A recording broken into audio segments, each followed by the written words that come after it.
queridos integrantes del claustro de la Universidad de Ciencias Pedagógicas Enrique José Barona, que como bien se dijo aquí es la universidad rectora de las ciencias pedagógicas en Cuba, y una parte de nuestra presencia aquí es para eso, es para darle tareas como rectores de las ciencias pedagógicas en Cuba.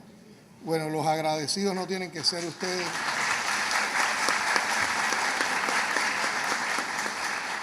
Los agradecidos no tienen que ser ustedes, los agradecidos tenemos que ser nosotros, porque yo ayer llegué en la tarde-noche junto a otros compañeros que estaban participando conmigo en el recorrido por las provincias para ver cómo se van implementando las medidas para enfrentar esta situación de desabastecimiento de combustible.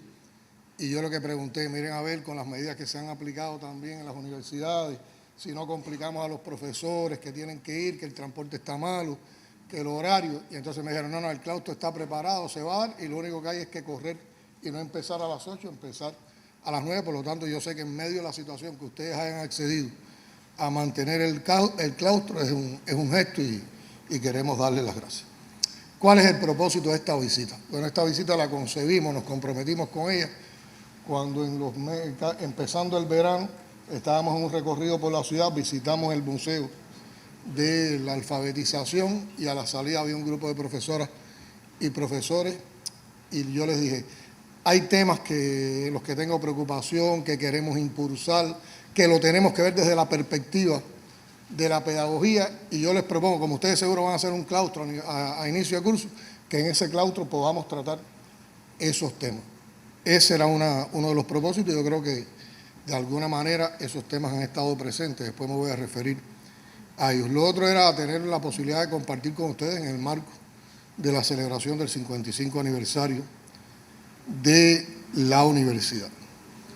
Y el otro motivo y pretexto, hasta conmigo mismo, y más personal, es que yo por una razón determinada no puedo estar como casi siempre en el inicio del curso escolar este año. Y este es mi inicio de curso, estar con el claustro de la Facultad de Ciencias, de la Universidad de Ciencias Pedagógicas. Por lo tanto, me estoy desquitando lo que no pude hacer precisamente con el esfuerzo tremendo que se hizo en todo el país para, en medio de las limitaciones actuales, iniciar un buen curso.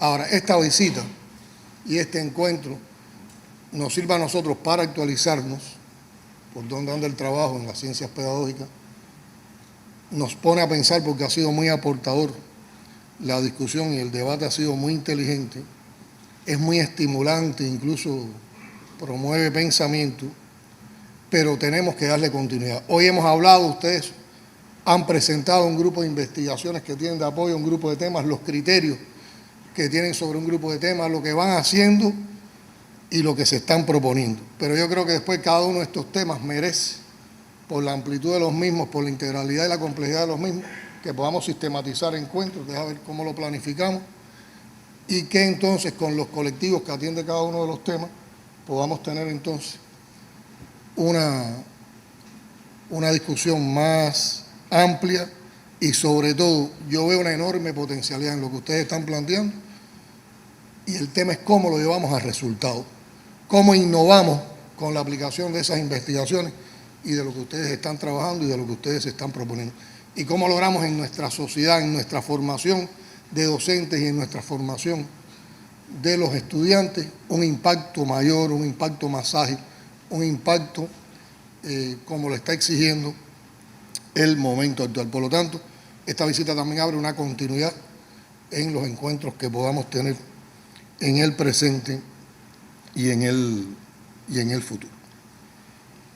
Y el otro elemento es que en marco de todo esto, que nosotros demos continuidad a lo que se refirió la doctora, demos continuidad permanente al legado de Fidel y al pensamiento de Fidel hacia la educación y a la manera en que en la revolución debemos conducir los procesos formativos. Bueno, además aquí hay que relacionar varias cosas. Si estamos hablando de cómo queremos formar a los profesores, de cómo formar a los estudiantes, tenemos que partir de la situación que tenemos a nivel internacional, a nivel de país, de lo que está pasando en estos días en el país, de la convocatoria que hemos hecho a pensar en Cuba, de la convocatoria que hemos hecho y que ustedes la han captado muy bien al tema de la decencia, que tiene que ver de un concepto más amplio que es el de la formación integral. Yo no los voy a atiborrar con argumentos ni elementos, pero sí ordenar un poco algunas ideas. Bueno, ustedes están claros de la situación que estamos atravesando. Hoy hay una intención hegemónica del imperio de destruir las identidades. Porque si se destruyen las identidades de los pueblos, si la gente empieza a negar sus orígenes, y ellos logran sistematizar una sola cultura como hegemonía, se pierden todas las conquistas. No hay emancipación, porque además, si ellos fueran el ejemplo de una cultura que de verdad fuera emancipadora, pero son todo lo contrario, una cultura de dominación, una cultura de colonia. Y para lograrlo están apoyándose en todos los medios tecnológicos posibles, en todas las campañas mediáticas. Hoy uno comprueba que en el mundo los medios de comunicación masivos, que la mayoría está en poder del imperio, actúan más como partidos políticos que como medios de comunicación. O sea, defienden intereses de la oligarquía, defienden intereses de los círculos de poder. Por lo tanto, el mundo tiene mucha incertidumbre, el mundo está transitando entre amenazas constantes a la paz, a la seguridad. La solución de todo es una guerra de intervención. Hay peligros de sobrevivencia para la especie humana y hay un orden económico internacional que es injusto y es excluyente. Y es excluyente para las mayorías de habitantes del mundo. Y en este contexto, también el gobierno de los Estados Unidos ha comenzado a actuar con más agresividad hacia los procesos revolucionarios en el área de América Latina y el Caribe. En particular se ha ensañado con Venezuela. Y yo soy de la opinión de que sus planes con Venezuela salieron mal, como le han salido mal otros temas en materia de política exterior, como son el tema de las relaciones con Corea del Norte, con Rusia, con China, con la Unión Europea. Y en Venezuela se empantanaron. Ellos pensaban que podían derrotar la revolución bolivariana en días que iban a destruir la unión cívico-militar en la revolución bolivariana, que el pueblo venezolano no estaba a favor de la revolución, y eso ha sido todo lo contrario. Toda esa agresión y toda esa amenaza ha unido más al pueblo bolivariano, han defendido su revolución, se ha fortalecido la unión cívico-militar alrededor incluso de la figura del presidente Maduro. Y para justificar eso a nivel internacional están creando la matriz de opinión de que Cuba es la causante de eso. Lo cual es una falacia, porque lo primero que tienen que reconocer es la actitud que ha tenido el pueblo de ser. Y lo otro es que sobredimensionan el papel de Cuba. Nosotros no podemos decidir, ni podemos marcar los designios de otro país y de otro pueblo. La gente hace las cosas por convicciones, se defienden por convicciones. Y nosotros ahí lo que tenemos es una ayuda que yo sé que tiene un peso de ejemplo, tiene un peso digamos, ideológico, pero ante todo es una ayuda a problemas sociales en los cuales damos en sectores como la educación, la salud, el deporte, la cultura física, nuestro apoyo. Y no toda esa mentira que dicen que si tenemos 25.000 efectivos militares y toda esa barbaridad. O sea, uno ve que hay una desfachatez tremenda porque tienen que crear una matriz de opinión para justificar todo eso. Y eso lo han usado entonces como pretexto para recrudecer el bloqueo, para recrudecer la persecución financiera y para aplicar la ley Helms-Burton en todos sus capítulos. Y eso lo han llevado en los momentos actuales a una expresión, sobre todo buscando que se le corte el arribo de combustible a Cuba, que por un lado se afecta con las presiones y el bloqueo que tiene sobre Venezuela, y por otro lado con las presiones que le hacen a las navieras, a las aseguradoras de otros países que quieren o que tienen negocios del suministro de combustible a Cuba. Y para todo eso teníamos una estrategia, la hemos ido implementando. Eso nos permitió en el verano aliviar todo eso y pudimos desarrollar el verano sin muchas afectaciones, pero ya en estos días no logramos el empate que necesitábamos del arribo de un combustible para lograr estar en la normalidad. Y es por eso que tuvimos que explicarle con honestidad a la población cuál era la problemática, dividirlo en dos etapas, o sea, explicar que una etapa era hasta el 14 de septiembre, que llegaba un arribo de barcos, que llegó ese día, y la otra etapa era hasta finales de mes.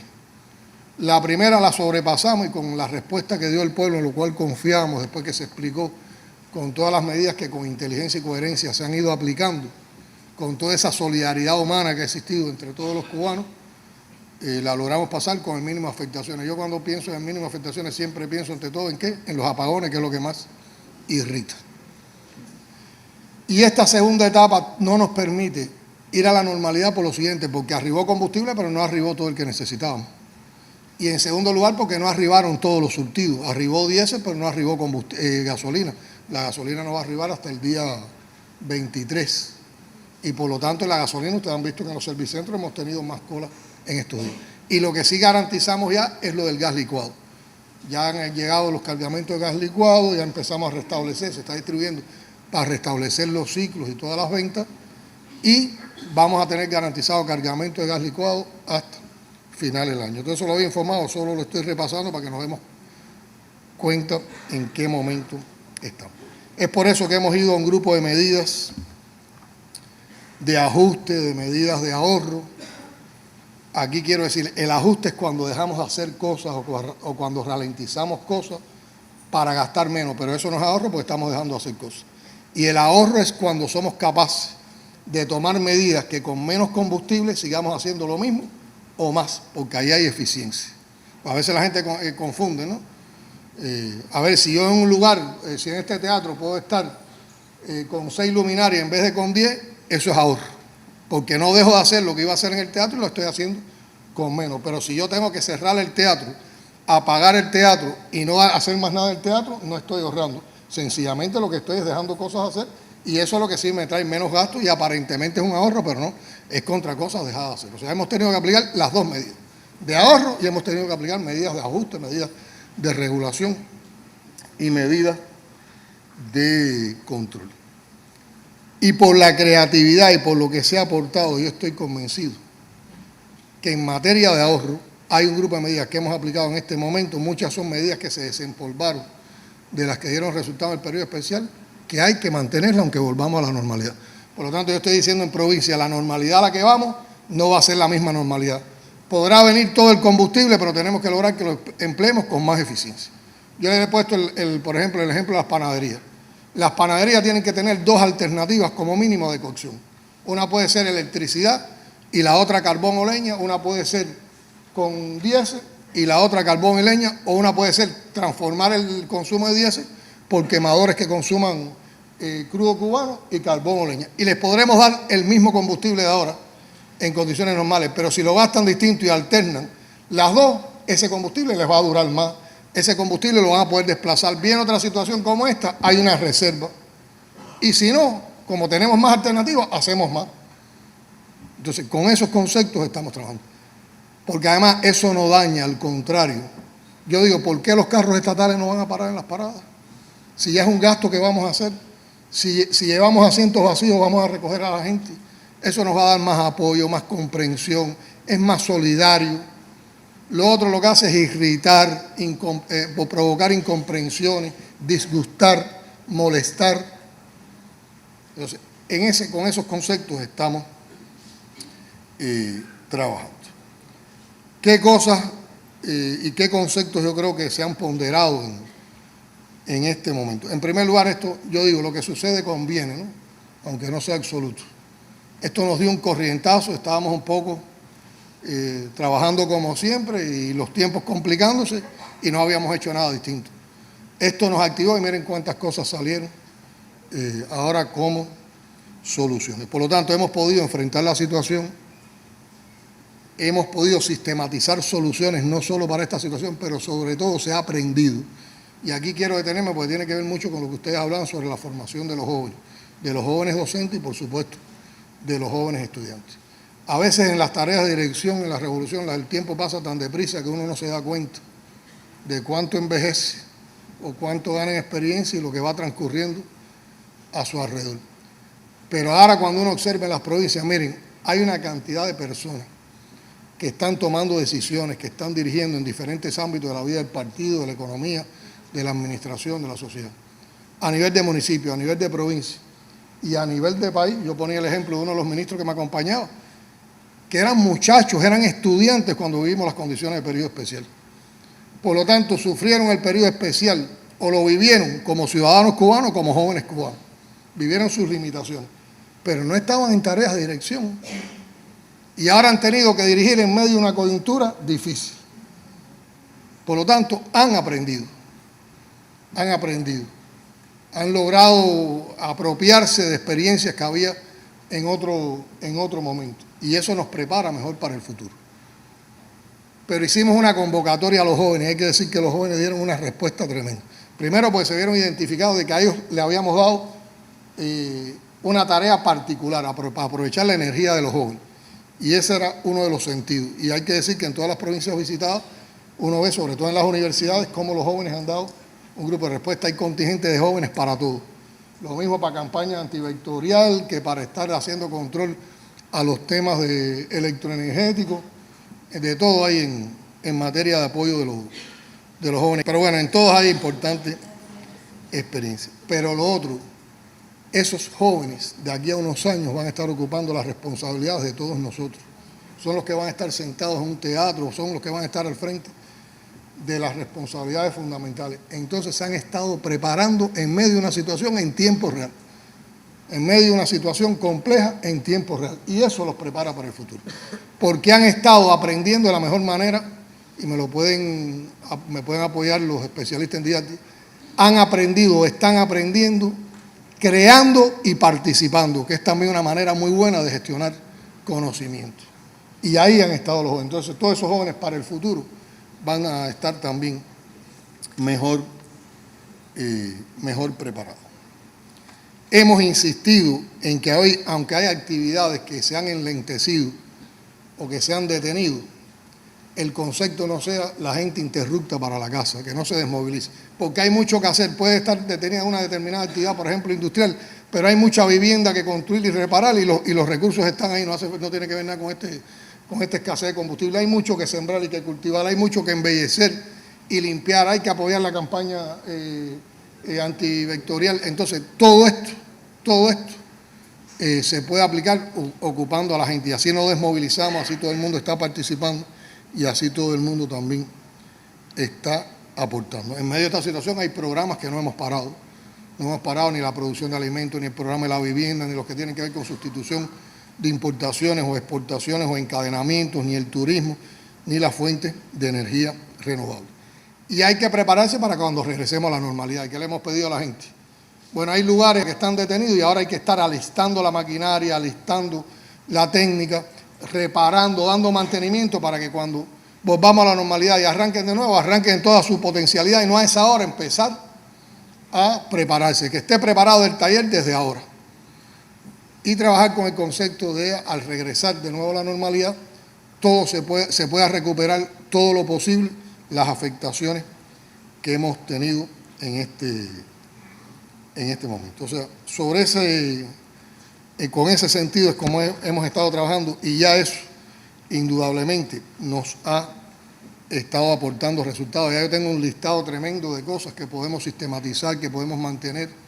Ahora, cuando terminemos el recorrido la semana que viene, nos faltan las provincias centrales y la Isla de la Juventud. Queremos entonces, con videoconferencia también, ya sistematizar todo esto con el Consejo de Ministros y con la Dirección de los Territorios, y también daremos información a la población de por dónde anda la situación y además todo lo logrado y cuáles han sido los principales problemas.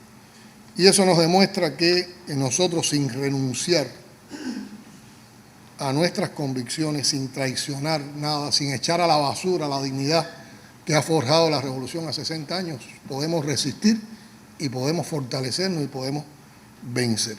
Porque en medio de todas estas situaciones, una de las cosas a las que ha acudido el imperio es al chantaje. Y aquí han venido gente enviada casi que a decirnos, si ustedes asumen una actitud diferente con Venezuela, el gobierno de los Estados Unidos los va a tratar de una manera distinta, como si esa mentira a nosotros no fuera, pero además por convicción, eso, los principios no se negocian. Pero todo eso ha estado en el plano de este momento. Y en medio de esta situación, y por eso estamos aquí, la labor pedagógica y educativa de las nuevas generaciones de educadores y estudiantes, que es hacia lo que ustedes se centran, tiene muchos retos y tiene mucha exigencia, porque es donde comprometemos el futuro, es donde formamos el futuro. Y aquí hemos hablado de varios temas, y yo quiero detenerme. Hay 3 conceptos que yo creo que tenemos que abordarlos, y es uno de los que les propongo que en otro momento trabajemos, y tiene que ver mucho con lo que ustedes explicaban. La relación entre instrucción, educación y cultura general, que se acercan pero no son lo mismo. Se puede ser una persona instruida en un saber y no tener cultura general o no tener hábitos de educación. Y yo creo que tenemos que relacionar las 3.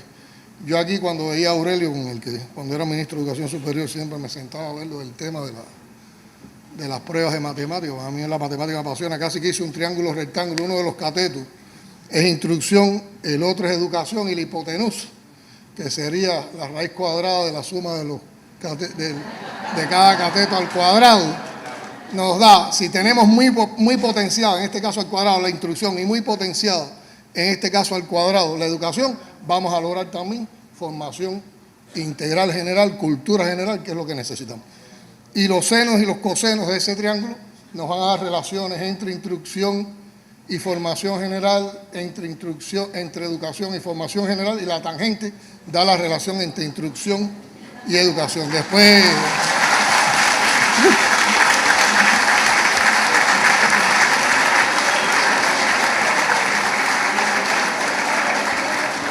Eso es una manera de recrear, y son recursos mnemotécnicos también que ayudan.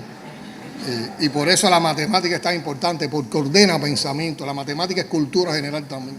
Ordena pensamiento, ordena la vida, te ayuda a trabajar por proceso y te da el hábito de que todo lo que tú tengas que argumentar, lo argumentes también con datos, lo argumentes con cifras, le encuentres relaciones. No es por eso un capricho, junto al español y la historia, potenciar también la matemática y toda la ciencia exacta y natural. Entonces, desde la investigación científica y pedagógica, tenemos que abordar muchos de estos temas.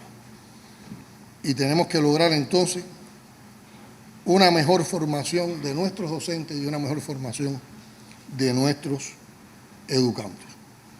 Y yo creo que con la cantidad de investigaciones que ustedes han expuesto aquí podemos lograr eso. Ahora tenemos que ver cómo lo articulamos todo, cómo podemos avanzar más rápido, cómo podemos hacer los trabajos de campo más amplios, más abarcadores, porque ustedes tienen muchas de estas cosas muy bien probadas y no creo que haya que estar haciendo experimentos corticos. Lo que tenemos que hacer son aplicaciones de implementación más amplia. Claro, el perfeccionamiento se basa en todo eso, pero podemos incluso hacer otras cosas, y lo que nos tenemos que poner de acuerdo y podemos coordinar entre los 2 ministerios y con el resto del Consejo de Ministros. Eso tiene que ver mucho también cuando hemos llamado a pensar en Cuba. A mi modo de ver, para ustedes, con lo que les estamos proponiendo, con lo que les estamos pidiendo, con lo que les estamos esperando a ustedes, pensar en Cuba es pensar así. Cómo desde la pedagogía logramos contribuir mejor al país. Cómo pensamos para el país desde la pedagogía. Cómo pensamos para esa sociedad mejor que queremos construir desde la pedagogía. Y eso entonces pasa indudablemente por otro tema que abordamos, que fue el de los valores, que están identificados, que hay toda una estrategia de valores, pero que tenemos que seguir potenciando, porque fíjense, van a ser valores cuando esos conceptos lleguen a los modos de actuación. Cuando la gente sea decente, desarrollamos esos valores. Cuando la gente sea altruista, desarrollamos los valores. Mientras tanto, lo que tenemos es un sistema de conceptos, de ideas, de propósitos, que hasta que no se concreten en actuación, no están totalmente expresados como valores. Y ahí tiene que ver mucho con lo que estamos hablando de la formación ciudadana, de la formación humanista, de la formación integral. Y tenemos que ver también qué cosas transversalmente tenemos que compartir y qué saberes tenemos que compartir transversalmente con todos los docentes. Para mí, disculpen, puedo cometer errores, yo estoy hablando con la misma franqueza con que ustedes me hablaron y aquí estoy un poco pensando sin tener todas las ideas. Yo creo que en las condiciones de Cuba, un docente tiene que conocer la historia de Cuba, porque la historia de Cuba está en todos los saberes. Y yo no creo que en una asignatura se pueda explicar, si no explicamos también la historia de las asignaturas, además de lo universal, en las condiciones de Cuba. Y hay que, si damos la matemática, tenemos que hablar de la historia de los grandes matemáticos cubanos. Y si damos la biología, tenemos que hablar de la historia de la biología en Cuba y de los grandes biólogos cubanos, de los grandes físicos cubanos. Entonces, todo eso tenemos que trabajar. Y, por supuesto, hay que tener un conocimiento de historia universal, porque si no, no se comprenden los problemas que estamos enfrentando. Hay que conocer el pensamiento martiano, hay que beber de Martí, y, por supuesto, hay que tener también un conocimiento del pensamiento de Fidel.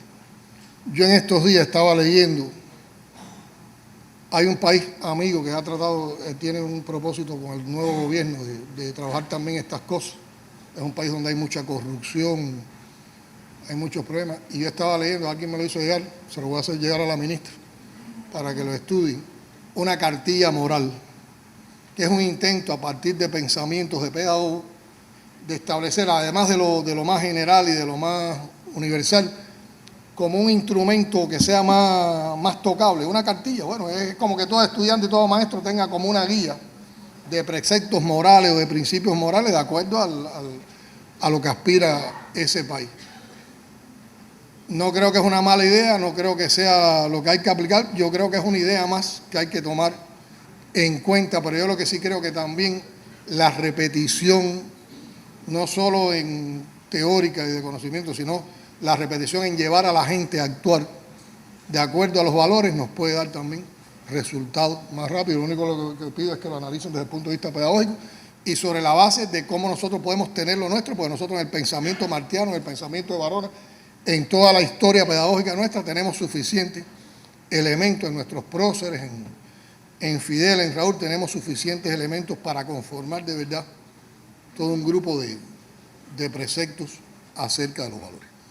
Y hablando de esto, entonces me detengo en la decencia, en la convocatoria que hemos hecho a la decencia. Cuando hablamos de rescatar la decencia, estamos pensando también en la honestidad, en otros valores, estamos pensando en la solidaridad, estamos pensando en el sentido de cooperación entre todos y con particularidades de ámbito.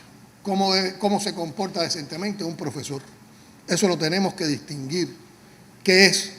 Cómo se conduce, como ustedes plantearon, hasta cómo se viste, cómo se expresa, cómo trata a sus estudiantes, por qué se distingue, cómo se expresa la decencia en un dirigente político, cómo se expresa la decencia en un dirigente de gobierno o en un dirigente administrativo.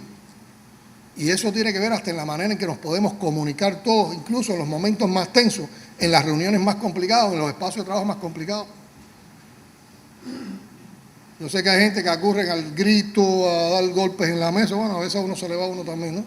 Pero si nosotros tenemos que discutir, tenemos que tener capacidad para escuchar, para oír a los demás, para hacer consensos, para aglutinar los mejores criterios, no hay que humillar a nadie, porque es un criterio que no coincide con el de nosotros. Entonces, pero todo eso tiene que partir de esa formación, que es una formación indudablemente cívica. Y yo creo que como sociedad nosotros debemos recuperar hábitos de cortesía que hemos perdido o que se han fracturado. Por lo siguiente también, el buen gusto, la supuesta decencia y comportamiento elevado y elitista, como dicen, que además es un fetiche, no es patrimonio de la burguesía ni las clases de poder. La revolución no niega la decencia, ni niega el compañerismo, ni niega una actitud cívica, ni niega la mala educación. Al contrario, nada más ajeno a la revolución que la mala educación. Y la pérdida de valores lastra, desde nuestras relaciones personales en la colectividad hasta nuestros elementos económicos. Si no hay una adecuada relación, por ejemplo, desde el punto de vista de educación, de comportamiento cívico, a la hora de hacer una negociación para exportar, ahí mismo se traba la exportación. Entonces esto está en la vida de todos, esto es una exigencia para la vida de todos. Y cuando esto tampoco existe, es a veces la primera causa del malestar que nos causamos unos a los otros en la vida cotidiana. Por lo tanto, yo creo que es una cosa que tenemos que trabajar mucho. Independientemente del enorme papel que juega la familia y la sociedad en esto, a la escuela le corresponde una parte importante. Uno siempre saca la cuenta, nuestros hijos o nuestros nietos están 8 horas en casa, 8 horas en casa haciendo alguna actividad, 8 horas en casa durmiendo más o menos, y 8 horas están en la escuela. Esas son las 24 horas del día. O sea, la tercera parte del día están en las escuelas y están recibiendo la influencia de la escuela, que a veces es una influencia incluso más interactiva, más enriquecedora que la propia de la casa en ocasiones. Y también porque apartando vanidades y egoísmo en esa conducta cívica, practicamos entonces la honestidad, la laboriosidad, la decencia, y ahí entonces estamos también construyendo un comportamiento diferente. Ahora, todo esto se vincula con la historia, porque todas las respuestas a nuestros problemas están en nuestra historia. Y por eso es muy importante todo el trabajo que han presentado aquí también los historiadores. Y hoy esa misma historia nos está exigiendo repasos y aprendizajes indispensables para el tránsito o el camino de continuidad de la revolución, porque los desafíos siguen siendo idénticos. Yo el otro día estaba leyendo un artículo de un economista que explicaba muy bien que Cuba siempre ha estado dependiendo de algo, de un mercado. Dependió de España en el coloniaje, dependió de los Estados Unidos en la época de la pseudo-república, teníamos un nexo con la Unión Soviética y el campo socialista hasta que se derrumbó el socialismo, después hemos dependido mucho de Venezuela. Eso explicado así nada más que explica exactamente eso, lo que hay que ver, por qué hemos dependido de cada uno y cuáles son las diferencias de dependencia. Y por qué no podemos ampliar. Todo el mundo quiere diversificar mercados, diversificar exportaciones, pero ¿con quién? ¿Cómo lo logramos en medio de este mundo unipolar y hegemónico? Pero es cierto que la historia también se nos repite, ¿no? Y todo eso lleva una reflexión. Y los desafíos son idénticos, porque sigue existiendo un asedio imperial desde afuera. Hay una vocación anexionista en unos poquitos desde adentro. Hay algunos que no creen que la patria puede levantarse con sus propias fuerzas. Y la historia nos ha enseñado que la única salvación para Cuba es la unidad. Y la unidad en Cuba se forja en el socialismo. Entonces, si la gente no es tan claro de esa historia, no sabemos a dónde vamos, cómo podemos llegar y qué es lo que tenemos que hacer. Y fíjense que en épocas diferentes, Martí y Fidel vieron el tema de la unidad. Martí convocó una guerra, organizó una guerra para lograr la unidad, o tuvo que tener de premisa la unidad para lograr esa guerra. Y Fidel concibió también en otra época la unidad como una premisa para todo lo que queríamos lograr como nación. También desde la historia nosotros tenemos que ser capaces de argumentar en los momentos actuales el desmontaje de esa plataforma neocolonial y neoliberal que nos quieren implantar, que nos quieren imponer, aferrada a mitos y fetiches construidos por el neoliberalismo. Y hay mitos y fetiches incluso dentro de la historia, y como lo explicaba el profesor, las mentiras de la historia. Él explicó una, la de la famosa Normandía, como si la llegada ahí de los norteamericanos fue lo que resolvió la batalla por el fascismo. Pero uno pregunta ahora a cualquiera en el mundo, le dice, ¿cuál es el ejemplo más elevado de un acto terrorista? Y la gente te va a decir, mucha gente te va a decir, el 11 de septiembre. ¿Por qué? Porque el 11 de septiembre fue el que los afectó a ellos. El acto más grande de terrorismo, a mi modo de ver, fue la bomba atómica de Hiroshima y Nagasaki. Y ahí perecieron más gente, fue más cruel. Pero además fue diseñada con alevosía, con premeditación. Pero ¿quiénes fueron los culpables y quiénes fueron los causantes? Ellos. Entonces miren cómo ellos manejan la historia y cómo manejan la matriz de opinión. Y hoy es muy común que cualquiera diga el 11 de septiembre. El 11 de septiembre, no fue el 11 de septiembre. Y por ahí se pueden hablar. Casi que vale la pena un programa de televisión donde ustedes vayan y cada semana desmonten una de las mentiras históricas y además argumenten desde la historia.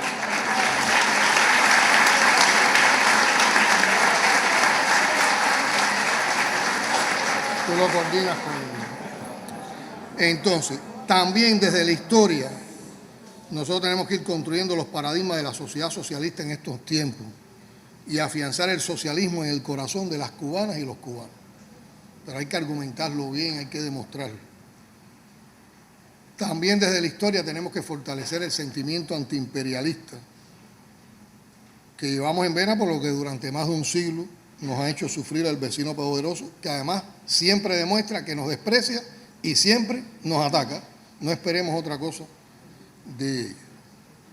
Ahora, para conocer la historia, para gestionarnos conocimientos, para compartir valores, ser decentes, hay que leer, que es una vía para aprender. Y yo estoy de acuerdo con el enfoque que hacía la profesora, la doctora.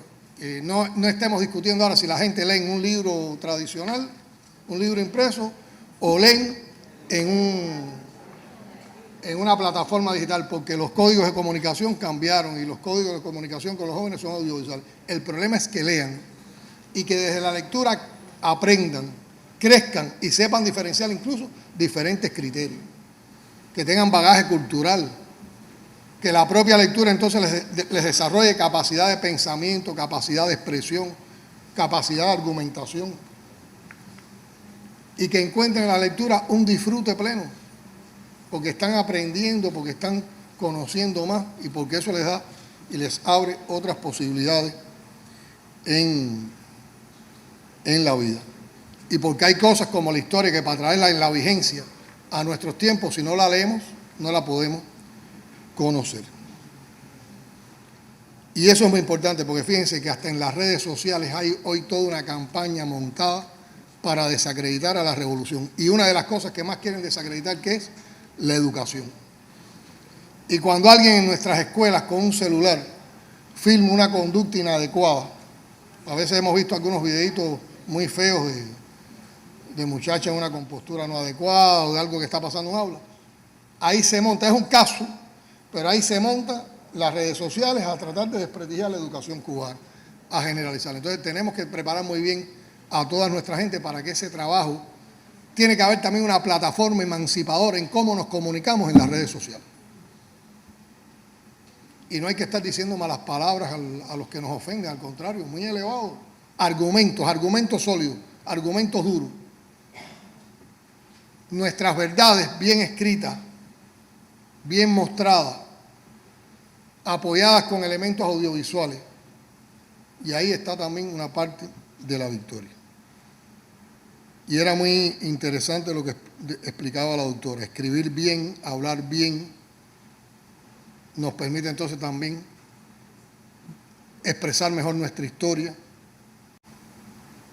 incluyendo la historia de cada ciencia. Y así en cada ciencia también tendremos una mejor manera de expresar y de gestionar el conocimiento. Y eso también contribuirá a una formación integral. Fíjense, de todos los temas que hemos hablado, todos están relacionados. Y tener en cuenta entonces los elementos, y ya que estamos hablando entonces de la didáctica, que es cómo podemos llegar con los saberes a las personas, entonces tener en cuenta lo audiovisual, la informatización, las nuevas tecnologías, las aplicaciones. Hoy un muchacho, más que hacer una búsqueda, trabaja con una aplicación y todo lo que podamos llevar a aplicación. Lo que pasa es que nada de eso puede sustituir, ¿qué? El papel del profesor y la comunicación del profesor. Y aquí el tema no es dejar a los muchachos un aula solo, todo el mundo haciendo lo que quieran, aunque tengamos las mejores aplicaciones y los mejores contenidos digitales. No. Tiene que estar la orientación del profesor, la interacción, el profesor preguntando, el profesor llevando al muchacho a que exponga lo que aprendió en el trabajo independiente, hizo una búsqueda bibliográfica, pero después que me exponga y que me escriba para ver cómo se expresa, cómo domina el idioma, cómo escribe, cómo redacta, cómo argumenta. Entonces, todo eso lo tenemos que integrar. Y seguir promoviendo con esto que tengamos también en nuestras instituciones educacionales una manera de hacer las cosas, un estilo que parta de lo colectivo, donde desechemos lamento inútil y nos concentremos en buscar salidas, en convertir desafíos en oportunidades, en promover un análisis integral y crítico de lo que anda mal o no anda, de lo que depende de nosotros y no del bloqueo externo y demostrando que como educadores nos debemos al pueblo, y eso entraña una permanente vigilancia y uso de todas las herramientas que nos pueden advertir a tiempo cuando algo está fallando, cuando algo está faltando, y también cómo nosotros podemos irnos por encima de esas problemáticas. El espíritu tiene que ser el de viabilizar, el de resolver, el de formular, el de recuperar sensibilidad, y que eso contrarreste a quien entorpece, demora o hace imposible la solución a un problema. Y que todos hagamos nuestra gestión como educadores desde la amabilidad, la humildad, que eso nos hace más profesionales y le añade a nuestro ejercicio docente, a nuestro ejercicio formativo, a nuestro ejercicio pedagógico, indudablemente un sello de calidad y calidez humana que distingue y que nos puede conducir a elementos de desarrollo y de asentamiento de esa identidad que tenemos que defender. Y repito una idea que expresé en el discurso del 26 de julio pasado. El único modo de resolver todos nuestros problemas es que todos y cada uno de los que amamos la revolución nos preguntemos cotidianamente qué puedo hacer, qué puedo aportar, cuál puede ser mi cuota de entrega personal para el crecimiento colectivo en nuestro país. Y precisamente por eso hemos convocado a pensar como país, a pensar en Cuba, y yo sé que nuestros docentes, nuestros educadores y esta universidad rectora de las ciencias pedagógicas en Cuba está trabajando por eso. Muchas gracias.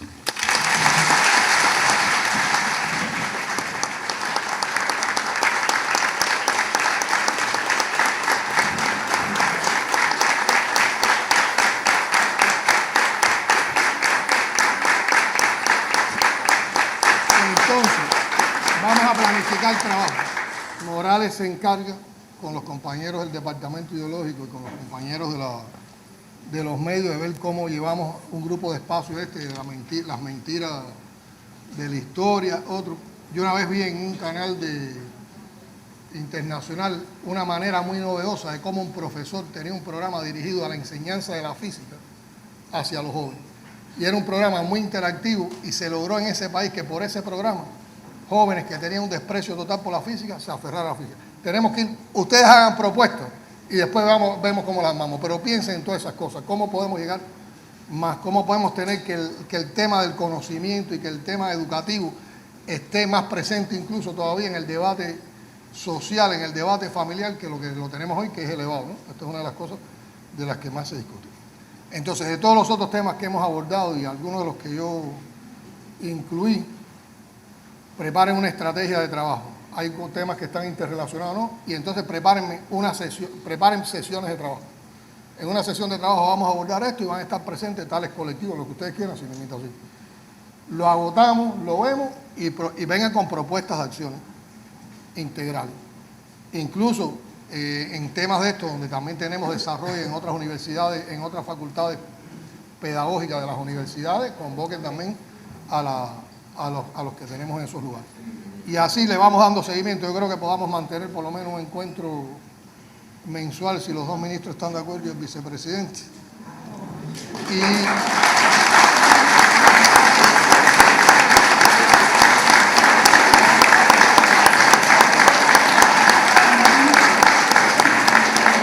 Y vamos avanzando y sobre todo vamos concretando más rápidamente, porque uno se queda maravillado y más o menos hemos estado al tanto de lo que se viene haciendo, pero también cuando ustedes lo expresan, cuando ustedes lo defienden, uno se queda maravillado de la profundidad, de la cantidad de cosas a las que ustedes han llegado en las investigaciones. Entonces lo que tenemos que llevar es innovación, tenemos que innovar, y la innovación está en la misma manera que podamos aplicar todas estas cosas. Unas las podemos hacer más generales, otras más particulares en un determinado momento para hacer algunos ajustes, pero lo peor es no hacer nada y que se nos queden engavetadas las investigaciones. Aquí hay mucho talento que aprovechar. Yo siempre digo, ninguno de nosotros sabe más que todos nosotros juntos. Saludos y gracias por el gesto de estar aquí.